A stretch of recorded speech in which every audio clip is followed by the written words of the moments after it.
আসসালামু আলাইকুম বন্ধুরা, কেমন আছো তোমরা সবাই? আশা করছি সবাই অনেক ভালো আছো। আজ আমি তোমাদের সাথে শেয়ার করব খুবই মজাদার ও সফট চিকেন বান রেসিপি, যেটা বানানো খুব সহজ আর খেতে হয় খুবই মজাদার। তো চলো চলো রেসিপিতে যাওয়া যাক। রেসিপিটা যদি ভালো লাগে অবশ্যই চ্যানেলটা সাবস্ক্রাইব করে দিও, ভিডিওটাতে একটা লাইক করে দিও। তো চিকেন বান বানানোর জন্য প্রথমে আমি ময়দাটা মেখে নেব। তো এখানে আমি 1.5 বাটির মতো ময়দা নিয়েছি। তোমরা চাইলে এটা আটা দিয়েও বানিয়ে নিতে পারো, বাট আমি এখানে ময়দা নিয়েছি। তারপর দিয়ে দিলাম স্বাদ মতো লবণ, 1 চা চামচ চিনি আর 1/2 চা চামচ ইস্ট। ইস্টটা এখানে ভালোভাবে মেপে ব্যবহার করতে হবে, নাহলে ইস্ট থেকে একটা গন্ধ আসে। তো তারপর হালকা হাতে আমি একটা স্প্যাচুলার দিয়ে খুব ভালো করে মিক্স করে নেব ময়দাটা। খুব ভালো করে মিক্স করা হয়ে গেলে এরপর আমি বাটিতে মধ্যে 1 বাটি কুসুম গরম জল নিয়েছি, যেটাতে হাত ডোবালে হাতটা একটু তাপটা সহ্য করতে পারবে ওইরকম কুসুম গরম জল নিতে হবে। তোমরা চাইলে এখানে দুধও ব্যবহার করতে পারো, বাট আমি এখানে জল ব্যবহার করছি।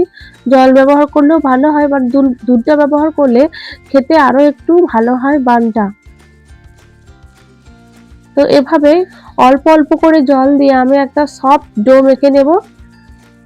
ডোটা সফট হতে হবে, শক্ত হলে হবে না। ডোটা যেন সফট হয়। তো অল্প অল্প করে জল দিয়ে আমি ডোটা মেখে নিচ্ছি। আমার এখানে 1 বাটি জল লেগেছে, আরও একটু লাগবে জল, তাই আমি আরও একটু জল নিয়ে নিচ্ছি। তোমরা চাইলে দুধ ব্যবহার করতে পারো, দুধ দিলে আরও টেস্টটা ভালো আসবে বানটার। তো চলো এভাবে খুব ভালো করে আমি মেখে নিচ্ছি।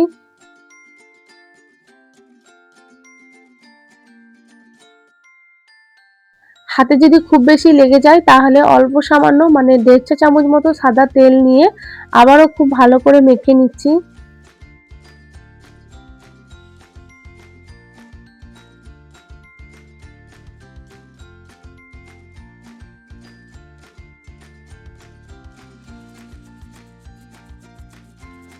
তারপর হাতের সাহায্যে টেনে টেনে আমি এটাকে একটা গোল শেপ দিয়ে রেখে দেব। প্রায় প্রায় 2 ঘন্টার মতো আমি এটাকে রেস্টে রেখে দেব। অনেকক্ষণ রেস্টে রাখতে হবে, তাই উপর দিয়ে অল্প সামান্য সাদা তেল দিয়ে দিচ্ছি, যাতে শক্ত না হয়ে যায় উপরটা। তো এভাবে আমি প্রায় 2 ঘন্টা মতো রেস্টে রেখে দিয়েছি। এরপর চলো চিকেনের স্টাফিংটা বানিয়ে নেওয়া যাক। তো চিকেনের স্টাফিং বানানোর জন্য কড়াইতে নিয়ে নিয়েছি আমি তেল।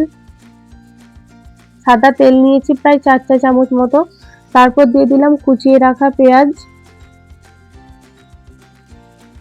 পেঁয়াজটা অল্প সামান্য লাল হয়ে গেলে এরপর দিয়ে দিলাম কুচিয়ে রাখা মুরগির মাংসগুলো। মুরগির মাংসগুলোকে এভাবে আমি ছোট ছোট করে টুকরো করে নিয়েছি। তোমরা চাইলে একটু মিক্সিতে পেস্ট করে নিতেও পারো। তারপর খুব ভালো করে মিক্স করে নেব।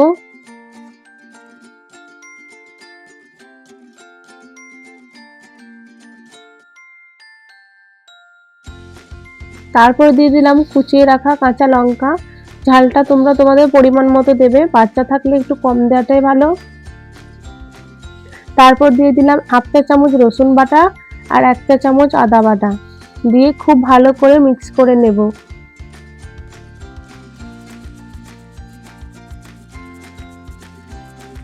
তারপর দিয়ে দেব কিছু শুকনো মশলা। দিয়ে দিলাম হলুদ গুঁড়ো রঙের জন্য, দিয়ে দিলাম অল্প সামান্য লাল লঙ্কার গুঁড়ো, অল্প সামান্য জিরের গুঁড়ো, অল্প সামান্য ধনিয়া গুঁড়ো দিয়ে আবারও খুব ভালো করে মিক্স করে নেব।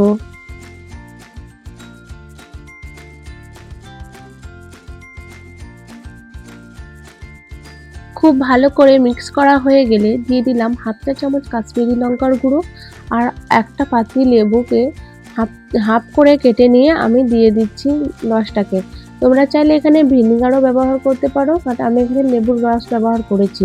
তারপর খুব ভালো করে আবারও নেড়েচেড়ে মিক্স করে আমি মশলাটাকে গন্ধ ছাড়া অবধি কষিয়ে নেব। তারপরে দিয়ে দিলাম অল্প সামান্য জল মাংসটা সেদ্ধ হবার জন্য। দিয়ে আবারও খুব ভালো করে নেড়েচেড়ে আমি এটাকে একটা ঢাকনা দিয়ে ঢেকে রেখে দেব। সেদ্ধ হওয়ার জন্য খুব ভালো করে ফুটিয়ে নেব। দেখো খুব ভালো করে ফুটে গেছে। এরপর আবারও একটু নেড়েচেড়ে আমি মিক্স করে নেব। পুরো জলটা টেনে গেলে এরপর আমি দিয়ে দেব অল্প সামান্য সয়া সস। আমি এখানে ডার্ক সয়া সসটা ব্যবহার করেছি। দিয়ে দিলাম 1 চা চামচ মতো টমেটো সস। তারপর দিয়ে দিলাম চিকেন মশলা। এটা অপশনাল, থাকলে দেবে, না থাকলে দেওয়ার কোনো দরকার নেই, এতে স্বাদের কোনো পরিবর্তন হবে না। আর চিকেন মশলাটা দিলে হয়তো একটু টেস্টটা ভালো আসবে, ফ্লেভারটা ভালো হবে। এরপর দিয়ে দেব অল্প সামান্য আটা। এখানে কর্নফ্লাওয়ারও ব্যবহার করা হবে, বাট আমি এখানে আটা দিয়েছি। দিয়ে আবারও খুব ভালো করে নেড়েচেড়ে মিক্স করে নেব। তারপর দিয়ে দিলাম অল্প সামান্য কুচিয়ে রাখা ধনেপাতা। দিয়ে আবারও খুব ভালো করে নেড়েচেড়ে মিক্স করে নেব। আমার এখানে মাংসটা রান্না হয়ে গেছে, খুব ভালো মতো সেদ্ধ হয়ে গেছে। এরপর আমি এটাকে ঢাকা চাপা দিয়ে রেখে দেব ঠান্ডা হওয়ার জন্য। এরপর ময়দাটা দেখি, ময়দাটা প্রায় 2 ঘন্টা মতো রেস্ট হয়ে গেছে। এরপর দেখো কতটা ফুলে গেছে ময়দাটা, ইস্টটা অ্যাক্টিভেট হয়ে গেছে। এরপর বাতাসটাকে বার করে নেব, দিয়ে আবারও খুব ভালো করে একটু মথে নেব। আমার এই রেসিপিটা যদি তোমাদের ভালো লাগে অবশ্যই চ্যানেলটাকে সাবস্ক্রাইব করে দিও আর ভিডিওটাতে একটা লাইক করে দিও। খুব ভালো করে মথে নেওয়া হয়ে গেছে। এরপর আমি একটা চপিং বোর্ডের মধ্যে তুলে নেব এই ময়দা মিশ্রণটাকে। দিয়ে আবারও খুব ভালো করে হাতের সাহায্যে একটু মেখে লম্বা করে নেব। দুই হাতে করে আমি লম্বা করে নিয়েছি। এরপর একটা চাকুর সাহায্যে ছোট ছোট করে পিস করে নেব। যেরকম আমি বানগুলো তৈরি করব ওইভাবেই পিস করে নিচ্ছি সবগুলো। চাকু দিয়ে কাটলে সুবিধা হবে, আর হাতে করে নিলেও কোনো ব্যাপার নেই, হাতে করেও শেপ দিয়ে নেওয়া হবে। তো এভাবেই আমি সবগুলোকে শেপ দিয়ে নেব গোল গোল করে। যেভাবে করছি ওভাবেই একটু শেপ দিয়ে নিও। সবকিছু তো বলে বোঝানো যাবে না, তো একটু দেখেও বুঝে নেওয়াটা ঠিক। তো এভাবেই আমি সবগুলো শেপ দিয়ে নিয়েছি।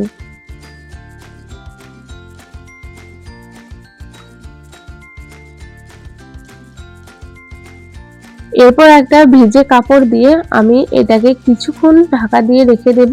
প্রায় 2 থেকে 3 মিনিট অবধি ঢাকা দিয়ে রেখে দেব। তারপর দেখো ঢাকনাটা সরিয়ে দিলাম, ঢাকাটা দেখো তাও একটু ফুলে গেছে।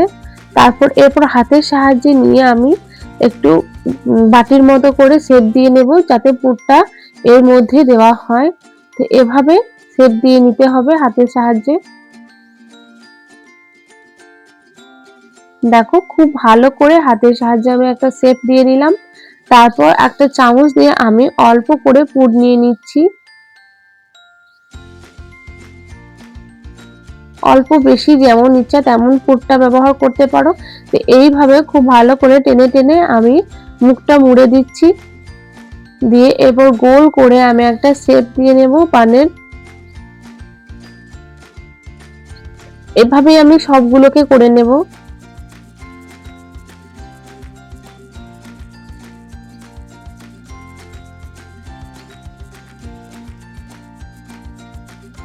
এটা ডোটা একটু বেশি মোটা হয়ে গেছে, তো কোনো ব্যাপার নেই, এটা একটু বড় হবে তাই একটু স্টাফিংটাও একটু বেশি করে দিয়ে দেব।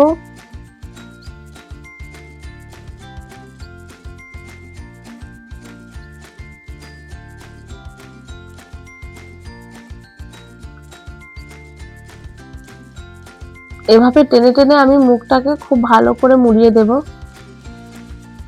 হাতটা একবার করে মুছে নিচ্ছি, যাতে রুটিটা দেখতে খারাপ না লাগে, মানে বানটা দেখতে খারাপ না লাগে। হলুদ লেগে গেলে তো দেখতে খারাপ লাগবে, তাই হাতটা একবার করে ভিজে কাপড়টাতে মুছে নিচ্ছি। এভাবে খুব ভালো করে মুখটা মুড়ে নিয়ে আমি এটাকে সবগুলোকে বানিয়ে নেব।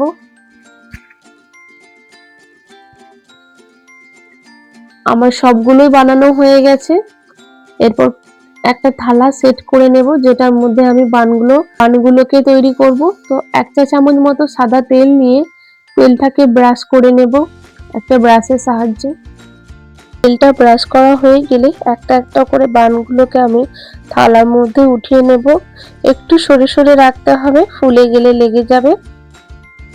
এভাবে সবগুলোকে আমি রেখে দিলাম।